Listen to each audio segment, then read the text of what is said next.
SLST 2025-এ OBC 7% হওয়ার ফলে যারা নতুন করে প্যানেলে আসবে বা যারা পুনরায় ইন্টারভিউর জন্য ডাক পাবে তাদের উদ্দেশ্যে কয়েকটি গুরুত্বপূর্ণ কথা, এবং সেখানে অ্যাকচুয়ালি কারা কারা ডাক পাবে বিভিন্ন সাবজেক্টে, এবং কাট অফ মার্কস কত কমতে পারে, মেল কত কমতে পারে, ফিমেলে কত কমতে পারে, আজকে আমি সে নিয়ে ডিসকাস করব।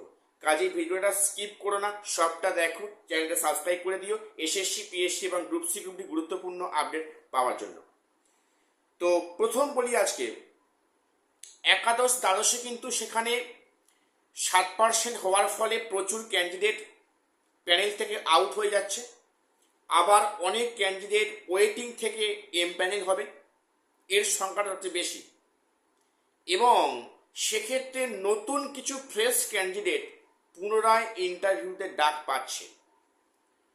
তো সেখানে নতুন করে বিভিন্ন সাবজেক্টে কম বেশি ডাক পাচ্ছে নতুন করে, এবং এর থেকে সবচেয়ে বেশি সম্ভাবনা কাদের, ওয়েটিং থেকে এম প্যানেল হওয়ার সম্ভাবনাটা খুব বেশি। এবং এই যে 7% যে ওবিসি হচ্ছে, বাকি 10% সবাই যে জেনারেলে যাচ্ছে, তাহলে কিন্তু অবভিয়াসলি জেনারেলে কিন্তু কাট অফ মার্কস কমবে, একদম পরিষ্কার হিসাব।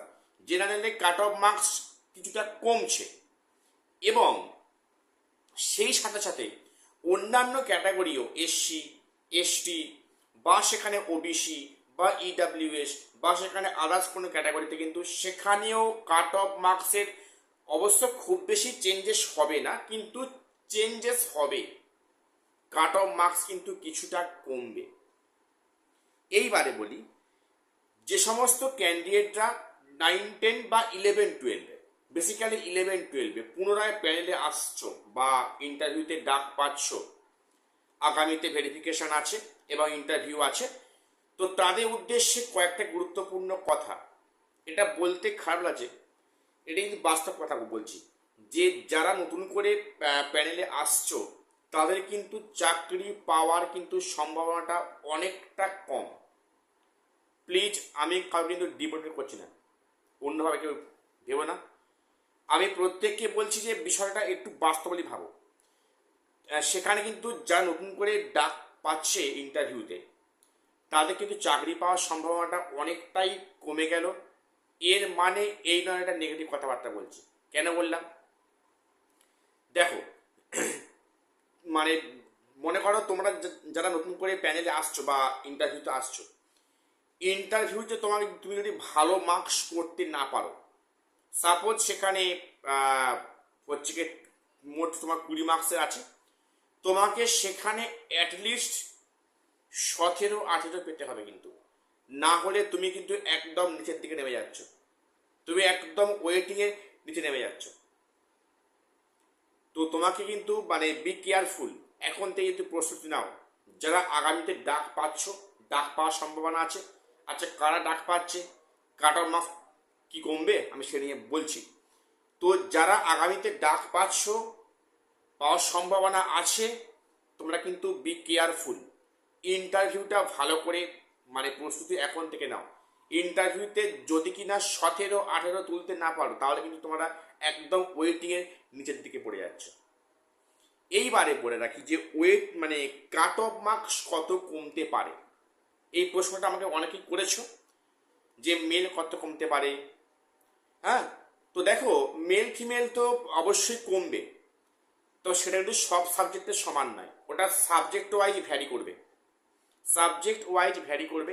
তবে হ্যাঁ, জেনারেল থেকে কিন্তু কাট অফ মার্কস অনেকটা কমতে, সেক্ষেত্রে মোটামুটি মেল ক্যাটাগরি যে কোনো সাবজেক্টে কম বেশি, সব কিন্তু সাবজেক্টে কম বেশি মেল ক্যাটাগরি থেকে 1 থেকে 2 নাম্বার কাট অফ কমবে, 1 বা 2 নাম্বার কাট অফ কমছে মেল ক্যান্ডিডেটের ক্ষেত্রে, এবং ফিমেলদের ক্ষেত্রে সেখানে 2-3 কাট অফ মার্কস কমবে বিভিন্ন সাবজেক্টে, কি ইংলিশ, কি বেঙ্গলি, কি সেখানে অন্যান্য সাবজেক্টে। মোটামুটি মেল ক্যাটাগরির মধ্যে 1 থেকে 2 নাম্বার কমছে, আর ফিমেলদের মোটামুটি 2 থেকে 3 নাম্বার কিন্তু কাট অফ মার্কস কমছে। আমাকে অনেকে কমেন্টস করছো, আজকেও অনেকে করেছো যে আমার অমুক সাবজেক্টে 1 নম্বর কম বেশি কোনো সম্ভাবনা আছে? বিষয়টা শুনে নাও। মেল ক্যাটাগরি যারা আছো, মেল ক্যান্ডিডেট 1 থেকে 2 নাম্বার যারা কাট অফ হতে কম আছো, তারা আমি বলছি এখন থেকে অনেস্টলি পজিটিভলি ইন্টারভিউর জন্য প্রস্তুতি নাও। এবং ফিমেল ক্যাটাগরি যারা 2-3 নাম্বার কম আছো কাট অফ মার্কস থেকে, তোমরাও কিন্তু এখন থেকে প্রস্তুতি নেওয়া আরম্ভ করো ইন্টারভিউর জন্য। তোমাদের বললাম ইন্টারভিউতে তোমাদের কিন্তু ভালো মার্কস তুলতে হবে, অ্যাটলিস্ট 17-18 পেতে হবে কিন্তু, নাহলে তোমরা কিন্তু মানে অনেক নিচে পড়ে যাবে ওয়েটিং ক্যাটাগরিতে। এবং যে যে বললাম যে মেল ক্যাটাগরি 1 থেকে 2 নাম্বার কম, আর ফিমেল কিন্তু 2 থেকে 3 নাম্বার কম। যারা আছো আগামীতে ডাক পাচ্ছ, কথাটা কান খুলে শুনে রাখো, তোমরা এখন থেকে প্রস্তুতিটা কিন্তু জোর কদমে নাও। কারণ ইন্টারভিউতে প্রস্তুতি 1-2 দিনে হবে না, সেখানে বারবার নিজেকে তৈরি করো, সে বিষয়ে স্টাডি করো, তোমার ডেমোস্ট্রেশন প্র্যাকটিস করো, তোমরা ঠিক করে যে যে তোমরা কোন টপিকে ডেমোটাকে দেবে, কাজে তোমরা এগুলো ঠিক করে নাও। তো আগামীতে ডাক পাচ্ছ, তবে কিন্তু মানে সবচেয়ে সম্ভাবনা বেশি যারা ওয়েটিংয়ে আছো, ওয়েটিং থেকে কিন্তু প্রচুর সংখ্যক প্রায় ম্যাক্সিমাম কিন্তু প্রায় সবারই এমপ্যানেল হওয়ার সম্ভাবনাটা খুব বেশি, চাকরি পাওয়ার সম্ভাবনা খুব বেশি। এবং সেক্ষেত্রে কিন্তু নতুন করে কিছু ক্যান্ডিডেট অবশ্যই প্যানেলে আসবে। তো এইবারে বলে রাখি যে তোমার আমি অলরেডি বলেছি যে সেপ্টেম্বর মাসে কিন্তু ইন্টারভিউটা হওয়ার সম্ভাবনা খুব বেশি।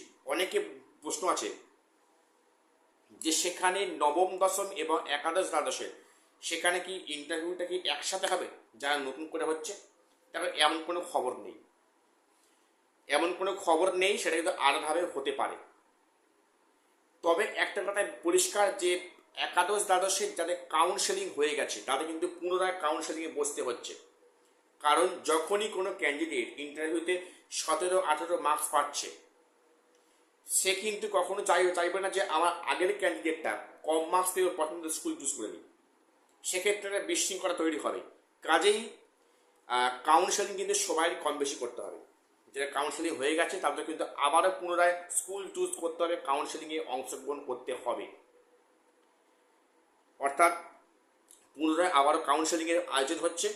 তো প্রত্যেকে বি কেয়ারফুল, প্রস্তুত থাকো। এবং যারা নতুন করে অবশ্যই আসলে, যেটা বললাম, ইন্টারভিউতে বেশি করে জোর দাও। কি 9-10 এবং কি 11-12, সম্ভবত 9-10 ইন্টারভিউ কিন্তু আগামী সেপ্টেম্বর মাসের লাস্ট উইকে আসার সম্ভাবনাটা খুব বেশি।